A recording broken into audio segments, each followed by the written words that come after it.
রেস্টুরেন্টের মতো chicken white sauce pasta করব আজকে, পুরো রেস্টুরেন্টের স্টাইলে, যেটা অনায়াসেই ঘরে বানিয়ে ফেলা যায়।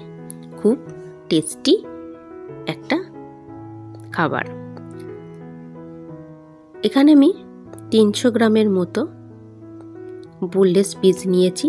বোনলেস পিসগুলোকে আমি ছোটো ছোটো করে পিস করে নিয়েছি। এটাকে একটু ম্যারিনেট করব। আদা, রসুন, গোলমরিচ গুঁড়ো, নুন আর সয়া সস দিয়ে এটাকে ম্যারিনেট করতে রেখে দেবো।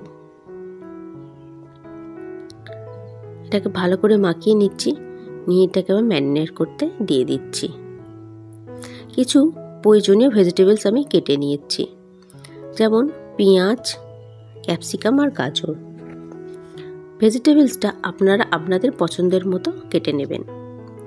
প্রথমে ক্যাপসিকামটা আমি ভালো করে ছোট ছোট পিস করে কেটে নিচ্ছি।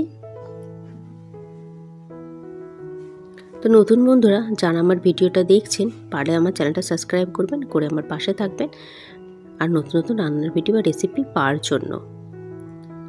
আর এই ভিডিওটা কেমন লাগলো অবশ্যই কমেন্টের মধ্যে জানাবেন। আর কে কোথা থেকে ভিডিওটা দেখছেন অবশ্যই জানাবেন, তাহলে ধন্যবাদ দিতে আপনাদের সুবিধা হবে। তো ভেজিটেবলসগুলো সব আমার কাটা হয়ে গেছে। এবার একটা আমি গরম জল করতে বসিয়ে দিয়েছি, পাস্তাটা সেদ্ধ করব। এতে দিয়ে দিচ্ছি 2 টেবিল চামচের মতো সাদা তেল আর নুন। জলটা গরম হলেই তবে আমি পাস্তাটা দেবো। ভালো করে মিশিয়ে দিচ্ছি। ঠান্ডা অবস্থায় পাস্তাটা আমি দেবো না। এখানে আমি নর্মাল সাইজের যে পাস্তা হয় সেটা ইউজ করছি। আপনারা আপনাদের পছন্দের মতো বা প্রয়োজনীয় মতো পাস্তাটা নিয়ে নেবেন। এখানে আমি 400 গ্রামের মতো পাস্তাটা নিয়েছি।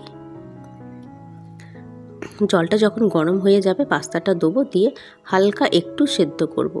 মানে খুব সেদ্ধ করব না, কেন পাস্তাটা আবার সসে সেদ্ধ হবে, তাই অল্প একটু সেদ্ধ করে নিয়েছি। আমি 2 টেবিল চামচের মতো তেল দিয়েছি। দিয়ে এখানে আমি চিকেনটা এবার দিয়ে দেবো। কেউ চাইলে এখানে রসুনও দিতে পারে, রসুন দিলে ফ্লেভারটা ভালো হয়। আমার ফ্লেভারটা পছন্দ নেই বলে আমি রসুনটা দিইনি, স্কিপ করে গেছি। এরপর একটা একটা করে ভেজিটেবলসগুলো দিয়ে প্রথমে গাজরটা দেবো, তারপর ক্যাপসিকামটা দেবো। এগুলোকেও সেদ্ধ হতে টাইম লাগে, তাই এগুলো দিয়ে একটু নেড়ে নেব।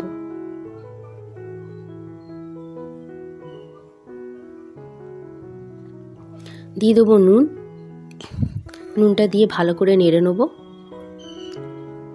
নিয়ে চাপা দিয়ে দেবো কিছুক্ষণ হওয়ার জন্য।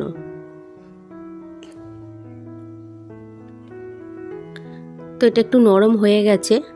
এরপর আমি পেঁয়াজটা দিয়ে দিচ্ছি।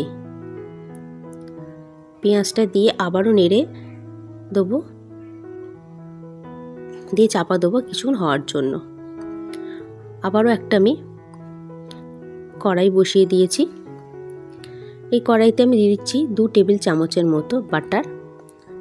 যতটা বাটার দেবো ততটাই ময়দা দেবো, আর 2 টেবিল চামচের মতো এখানে ময়দা আমি দিয়ে দিচ্ছি। এবার গ্যাসের ফ্লেমটা একদম কম করে এটাকে নাড়াতে হবে। নাড়াতে নাড়াতে যখন এরকম টাইপের একটা কালার চলে আসবে, কন্টিনিউ এটাকে নাড়িয়ে যেতে হবে।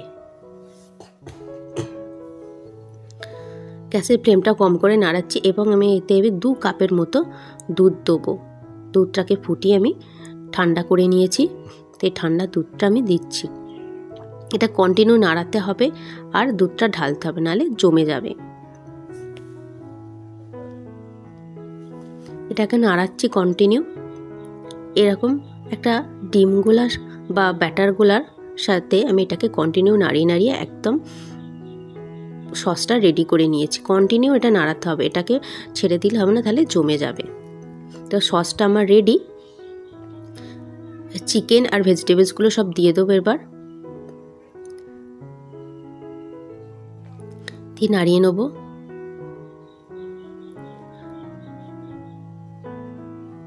তারপর আমি এখানে স্লাইস চিজ দিয়ে দিচ্ছি 2টোর মতো। আপনারা আপনাদের পছন্দের মতো চিজটা দিয়ে দেবেন। কেউ মজারেলা চিজও দিতে পারেন বা কিউব চিজও দিতে পারেন।